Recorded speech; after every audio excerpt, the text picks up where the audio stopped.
Hola, buenas noches. Permitir antes presentarme. Mi nombre es Antonio Bermejo. Soy psicólogo de hace 25 años, soy psicólogo clínico y también psicólogo de las organizaciones. Y buzo recreativo y técnico desde hace más de 20 años. Hoy os quería hablar de la ansiedad y el estrés en el buceo profesional. Habría que comentar algunas cosas, ¿no? La ansiedad y el estrés al final son conceptos aplicables en cualquier situación de buceo y diría en cualquier profesión. Luego, el buceo en sí mismo tiene unas características concretas que hacen que esos síntomas se expresen de una manera concreta también y que además, pues pueden generar situaciones de riesgo que a lo mejor en superficie pues no lo son tanto. Y sobre todo en el buceo profesional, yo creo que en este caso aún es más serio, pues porque estamos hablando de una profesión, vaga redundancia, ¿no? Yo, como buzo de muchos años, conozco, pues compañeros que han trabajado en buceo profesional, pero mi experiencia es más de buceo técnico, buceo recreativo, ¿no? Y las personas que he atendido con estos problemas pertenecen en general más a este ámbito, ¿eh? aunque alguno ha habido también de buceo profesional. Bueno, en cualquier caso yo creo que los conceptos que veremos aquí son aplicables en general, y vosotros ya desde vuestra experiencia creo que podréis interpretarlos, entenderlos y adaptarlos a vuestra situación tan específica, ¿no? Yo creo que, hay una cosa que es cierta y que es muy, muy diferencial del buceo profesional. Yo creo que hay dos cosas, ¿no? Lo primero es que la posibilidad de tener que hacer inmersiones complejas o de una cierta dificultad es más grande, ¿no? A veces trabajáis en situaciones de muy baja visibilidad o de una profundidad quizás a veces muy, muy importante, a veces no siempre con los gases que podrían ser adecuados para evitar todo lo que son situaciones de narcosis. Eso depende mucho de cada situación, ¿no? Y luego, pues lo más importante es que es profesional, que no es como el buzo recreativo o el buzo técnico, que muchas veces no deja de ser una afición, y con lo cual, si tienes una situación de ansiedad, en cierto modo, eres libre de elegir, ¿no? Y hay personas que incluso pues con ansiedad bucean e intentan superarlo y un poco se pelean con ellos mismos. En cambio, en el buceo profesional, pues una situación de ansiedad que se perpetúa, pues entiendo sería una cuestión de baja laboral clara, ¿vale? Bueno, dicho esto, vamos a empezar, si os parece. Eh, Empezaremos hablando de los conceptos. Fijar conceptos, yo creo que una de las cosas que más me llamó la atención cuando empecé a escribir o a investigar sobre la ansiedad del buceo es que los conceptos no están claros, por lo menos desde un punto de vista técnico.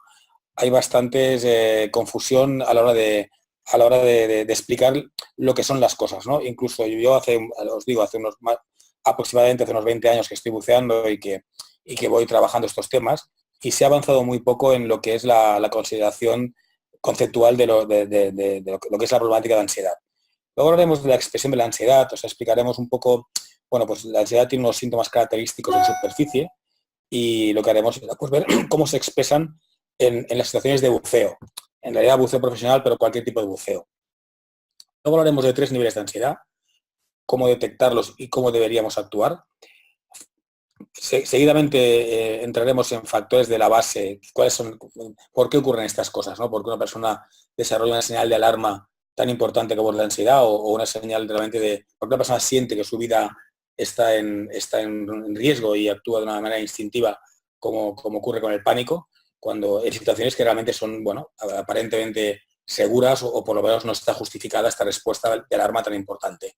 Y finalmente, de una manera muy orientativa, porque daría pie a un capítulo, digamos, o una ponencia en sí misma, cómo abordar estos problemas de una manera,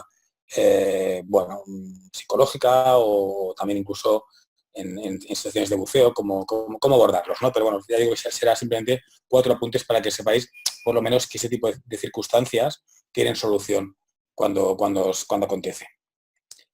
Si entramos en conceptos, yo diría, hay una cosa que ansiedad y buceo van de la mano, realmente es algo que si sintamos una cierta inquietud, un cierto nerviosismo, una cierta ansiedad, cuando nos iniciamos en la actividad o en los saltos de nivel, es normal. Y cuando hablo de un salto de nivel, también hablo de un salto del recreativo, del técnico al buceo profesional. Realmente es un salto de nivel porque las exigencias son mayores y es un salto de nivel. Y entonces es muy importante tener en cuenta que cuando recibís a un buzo en formación, aunque esa persona tenga una experiencia dilatada o no tan dilatada en buceo, digamos, convencional, esto en que se va a encontrar le va a generar una cierta ansiedad que si está dentro de unos límites adecuados, será positiva, pero si es excesiva, pues realmente le alterará el rendimiento. ¿Pero por qué realmente ocurre esto? Primero, porque cuando tú buceas, te enfrentas a algo que es desconocido. En principio, cuando tú entras en el buceo, el mundo del buceo, o haces un salto de nivel, para ti es una situación nueva que tú no conoces, ¿no? Y tu cerebro interpreta un peligro, ¿vale? Que puede ser más o menos real, pero de entrada tú lo vives como algo peligroso o que te puede resultar dañino, ¿no? Sobre todo pensemos que el bucear, estar debajo del agua respirando, aunque vosotros que sois profesionales os parezca una cosa cotidiana porque es vuestro trabajo, al final es algo que es contra natura. Y al final, bueno, tu sistema nervioso central, tu cerebro, tiene que acostumbrarse a que se puede estar respirando debajo del agua con un equipo autónomo, ¿no? Luego otro aspecto es lo que hablamos, que metas estrellas nuevas que no controlas, ¿vale? Luego la misma actividad, ¿no? Piensa también que, claro, el depender de un equipo de buceo, de unos compañeros, de unas condiciones, al final, bueno, es una situación que también puede generar un cierto nivel de alerta en algunas personas, ¿no? Y luego también por algunos aspectos fisiológicos, como el hecho de tener un techo virtual o real, la propia narcosis, sobre todo cuando es a gran profundidad, pues tiene unas consecuencias en el sistema nervioso central, bueno, pues de bajada del nivel de alerta, de dificultad de concentración, de una cierta pérdida de memoria, que sobre todo para si una persona es muy controladora, el sentir que le está ocurriendo algo a nivel mental le puede generar un cierto nivel de alerta, la alerta le provoca un poco más de narcosis, la narcosis más alerta, y al final entra ahí un ciclo cerrado también de ansiedad, ¿vale? Bueno, todo esto que ocurre en el buceo recreativo, el buceo técnico, cuando hablamos de buceo profesional, pues se acentúa, ¿vale? Por las propias condiciones muchas veces en las que trabajamos. Uno de los principales aspectos donde quizás se ve cierta confusión o de conceptos es cuando hablamos de ansiedad y pánico, ¿no? Muchas veces se habla de pánico de una manera gratuita, porque el pánico realmente es una situación muy grave. Yo diría que buceando el pánico es muy grave. El riesgo de que realmente haya un accidente severo es muy importante. Cuando digo severo digo con riesgo de muerte, pero no es frecuente. Realmente las situaciones más frecuentes son de ansiedad intensa. Muchas veces cuando yo leo casuísticas, ¿no? En revistas o alguien me explica alguna situación de pánico o se habla popularmente de pánico, en realidad lo que nos estamos refiriendo es a ansiedad intensa. Luego veremos cómo diferenciarlas, pero esta es una confusión muy importante y que conviene diferenciarlo porque, bueno, conviene saber que cuando hablamos de pánico muchas veces no es pánico. El pánico es algo más grave y es algo que puede acontecer si no prevenimos la situación que está generando el foco de ansiedad. Yendo un poquito atrás antes, si veis un poco la ansiedad, tiene un impacto directo en el rendimiento. Si alguno de los que me escucháis sois médicos o psicólogos o bueno, habéis trabajado algún concepto de este tipo, habréis visto esta gráfica, ¿no? Que es la gráfica, bueno, que llama la ley de Yerkes-Thompson, es una gráfica muy famosa, ¿no? Que lo que te está diciendo es que la ansiedad o el nivel o los síntomas de ansiedad hasta un punto incrementan el rendimiento. ¿A qué me refiero? Si vosotros tenéis que hacer una tarea compleja, necesitáis estar activados, necesitáis estar pues, atentos con todos vuestros sentidos de alerta y hasta un cierto punto esta ansiedad positiva lo que te hace es que te prepara para la acción. De hecho, los accidentes, yo he conocido bastantes accidentes, pues probablemente por lo contrario, por no tener ningún tipo de ansiedad, ningún tipo de atención, lo que diríamos popularmente exceso de confianza, ¿no? Y bueno, a veces, oye, pues no sé, había un caso hace poco, ¿no? De una persona, una persona con mucha experiencia en cuevas, oye, que ya estaban afuera y quisieron entrar un momento allí al lado, no tiraron hilo guía, se creó una turbidez muy importante y igual a 100 metros de la salida la persona falleció. Bueno, ahí estamos hablando de un exceso de confianza, ¿no? Pues es necesario este nivel de alerta. Pero, ¿qué ocurre cuando esta ansiedad es excesiva o pasa un cierto margen? El rendimiento decrece, porque, bueno, no puedes pensar con claridad, tienes congoja, bueno, tienes una serie de síntomas que te evitan o te impiden estar de la manera adecuada para desarrollar la tarea que estás haciendo. Si entramos en lo que os decía antes, que yo creo que es muy importante la diferenciación entre ansiedad y pánico, yo diría que ansiedad, la persona que está en un estado de ansiedad, tanto si la padecéis alguna vez como si la veis en algún compañero, tiene cierta coordinación de movimientos. O sea, al final la persona atiende, puedes hablar con él. Cuando una persona está en un estado de pánico, es una situación de bloqueo físico y mental. o hace movimientos descoordinados o orientados claramente a escapar a superficie, o puede quedar en un estado absolutamente de bloqueo, quedarse rígido, soltar el regulador, hundirse y ahogarse, ¿no? O sea, pero realmente no hay posibilidad de coordinar movimientos, no hay posibilidad de subida ordenada, tranquila. La posibilidad de subir sería siempre, pues bueno, de una manera descontrolada y probablemente sufriendo un bloqueo de glotis y haciendo una sobreexpansión pulmonar. Cuando es ansiedad también tú puedes establecer comunicación o revertir y controlar. ¿A qué me refiero? Tú estás en un estado de ansiedad, tú puedes hablar con el compañero y hacérselo saber.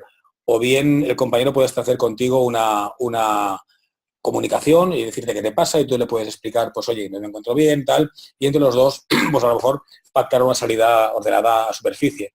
Cuando hay un episodio de pánico, no hay vuelta atrás, la persona está fijada en un estadio muy primitivo y no es posible revertirlo hasta que la persona ha salido en superficie. Yo, por ejemplo, me gusta poner un ejemplo, ¿no?, de atentados que hubo en París, como una cosa cercana a estos desgraciados incidentes.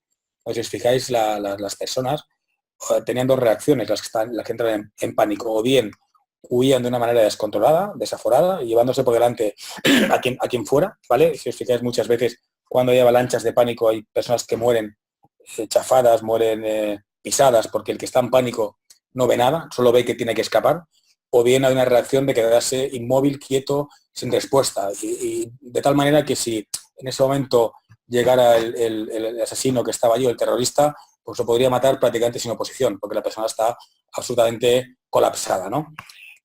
Otro aspecto que yo creo que es muy importante, aunque es un aspecto que, bueno, puede haber algún tipo de discrepancia, pero yo creo que es así también. Cuando hay ansiedad, el episodio puede recordar, ¿no? Tú has tenido un episodio de ansiedad y piensas, ostras, yo me puse nervioso, no me encontraba bien, me oprimía el neopreno o el pecho o el traje, sentía que el regulador no me daba aire, lo puedes reconstruir la historia. En cambio, cuando has tenido un episodio de pánico, no recuerdas nada en general. Recuerdas, pues, mi vida pasar en un momento, pasajes oníricos, como un sueño, ¿no? Pero generalmente no recuerdas. O sea, hay una desconexión cerebral y al final, bueno, no puedes explicar lo que te ocurrió. En ese sentido, sabemos, como hemos hablado, que la ansiedad es una emoción, una experiencia subjetiva, al final es esa forma en cómo yo me siento. Hemos hablado de que tenemos esta ansiedad positiva que es importante para generar la tensión adecuada para el desarrollo de la tarea, y hemos hablado de esta ansiedad negativa, que es un estado emocional que, bueno, es una activación generalizada con síntomas a diferentes niveles y que luego veremos con cierto detalle. En este sentido, el pánico, como os decía, es una reacción claramente instintiva. Hay una diferencia clara entre ansiedad y pánico. Yo os diría que ansiedad puedes medirla a nivel cuantitativo, de menos a más, pero cuando tú entras ya en un estado de pánico ya no es cuantitativo, ya es un estado cualitativamente diferente. En ese sentido, como os hablaba, hay el pánico activo, que es esta situación de huida, de lucha, ¿vale? La persona atenta contra su propia vida, porque una persona en estado de pánico tiene tendencia a quitarse el regulador de la boca, porque él siente que en ese momento, aunque el regulador es lo que le da aire y lo que le da vida, en cierto modo, él puede sentir que es lo que le obstruye la boca y él quiere quitar cualquier cosa que le tapone lo que él cree que es la fuente de respiración, ¿no? Digo esto porque daos cuenta que la persona es absolutamente inconsciente de dónde está ni dónde deja de estar. O sea, él solo quiere salir a la superficie y abrir la boca y respirar hondo a través de la boca, sin darse cuenta que eso justamente es lo que le va a matar. En el pánico pasivo, el buzo queda inmóvil, sin capacidad de reacción, y puede hundirse o ahogarse o agarrarse a otro buzo con fuerza enorme, pero no queda en un estado absolutamente rígido.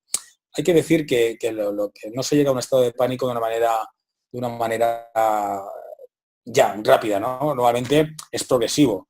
Por eso la prevención es lo mejor, ¿no? Y si uno está en una situación de ansiedad, por lo que sea, luego veremos también las causas, ¿no? Y no se encuentra confortable o se encuentra pues tenso o nervioso o siente alguno de estos síntomas, lo conveniente es referirlo inmediatamente y en la medida en que tenga cierta intensidad, abortar el trabajo, la inversión que se está haciendo, porque la situación de riesgo es relevante.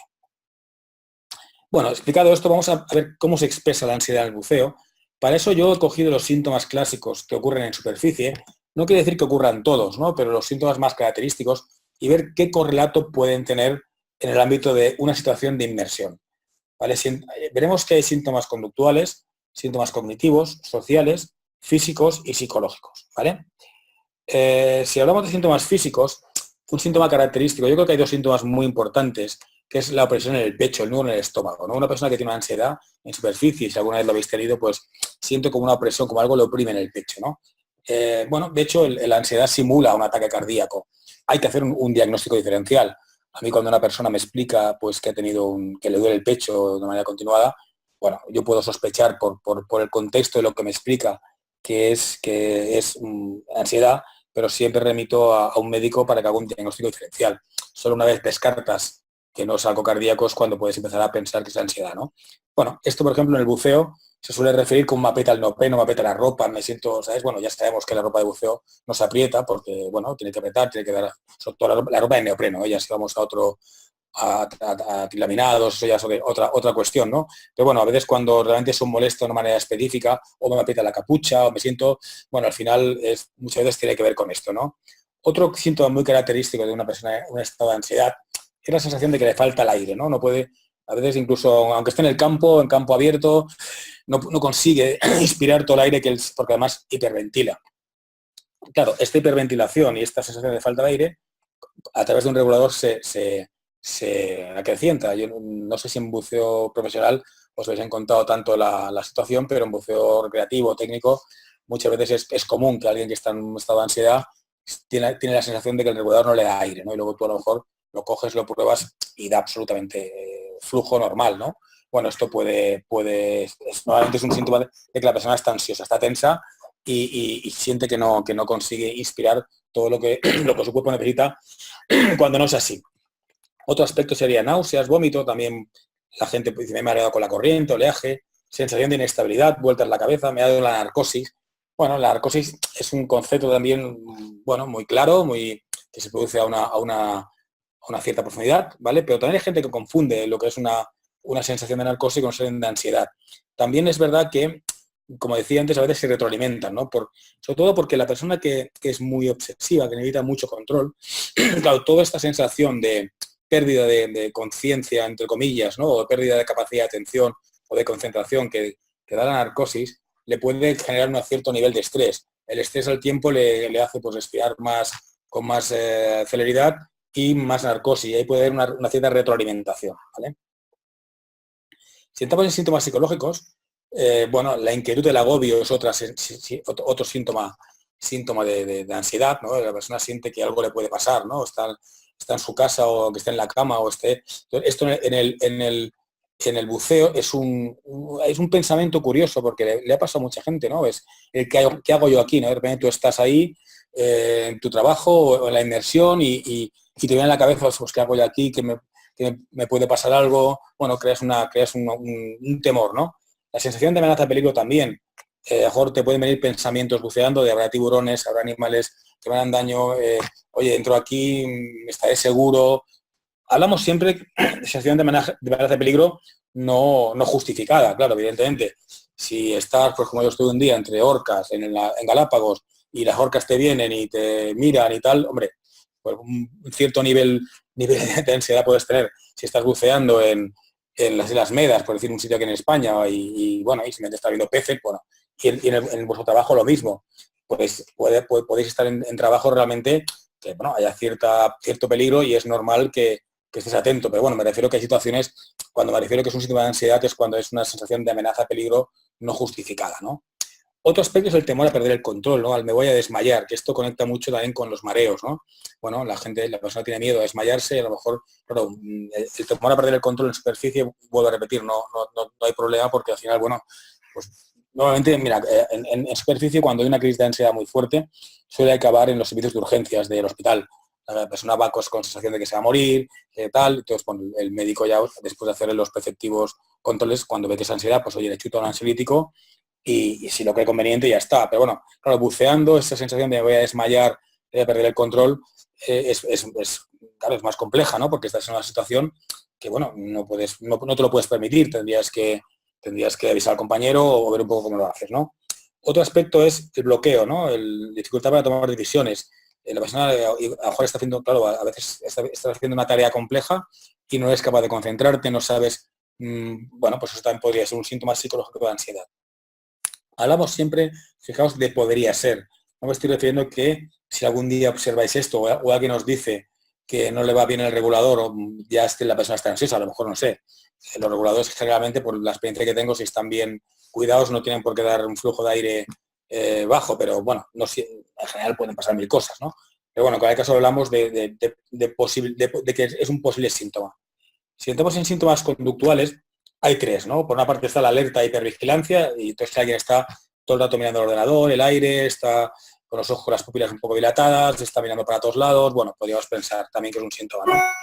Dificultad estarse quieto, ¿no? Movimientos agitados, constantes, arriba o debajo del agua, impulsividad, ¿no? Pues ves un poco que la persona actúa con impulsividad, quiere acabar rápido, ¿no? En vuestro caso, que estoy haciendo trabajos, pues ves que quiere acabar rápido de una manera, y no quiere acabar rápido porque lo están esperando, sino quiere acabar rápido porque a lo mejor no se encuentra confortable, ¿no? Podría estar en un síntoma. Otros podrían ser síntomas cognitivos, ¿no? Que, bueno, pues cuando no te puedes concentrar, cuando estáis preparando una inmersión, estáis diciendo un poco qué hay que hacer y la persona parece como oído, como que no escucha. El abuso de la prevención y consignas de seguridad. Fijaos que os digo abuso, ¿no? La prevención es fundamental en el buceo y, por supuesto, me imagino el buceo profesional, pero hablamos como cuando ya es un exceso, ¿no? Cuando al final ves todo como muy peligroso, cualquier cosa te parece de riesgo, de un riesgo excesivo, también sería un síntoma cognitivo de ansiedad. O también te debe recordar explicar cosas negativas, ¿no? Pues el típico buzo que explica siempre historias negativas, de que el compañero le pasó esto, no sé qué, bueno, eso también podría ser una situación, un síntoma cognitivo de ansiedad, ¿vale? Y síntomas sociales, bueno, pues dificultad de expresar opiniones, ¿no? Preguntar o responder. Bueno, esto lo podéis ver sobre todo los que sois formadores en buceo profesional, ¿no? Pues en personas que a lo mejor los veis muy retraídos, ¿no? Irritabilidad, ante cualquier situación estás irritable, o hablar mucho o estar bloqueado. Pues yo creo que también son situaciones que podríais interpretar, ¿no? Pues como que esa persona puede tener un punto de ansiedad excesivo. Evidentemente, si hablamos de buzo que chilla, llama la atención, serían síntomas en superficie. Pero bueno, es importante ver un poco con qué nivel de tensión entramos en el agua, porque creo que entrar con la tensión adecuada está bien, pero claro, siempre si entras con la tensión excesiva, la posibilidad de que el tema se complique es más fácil.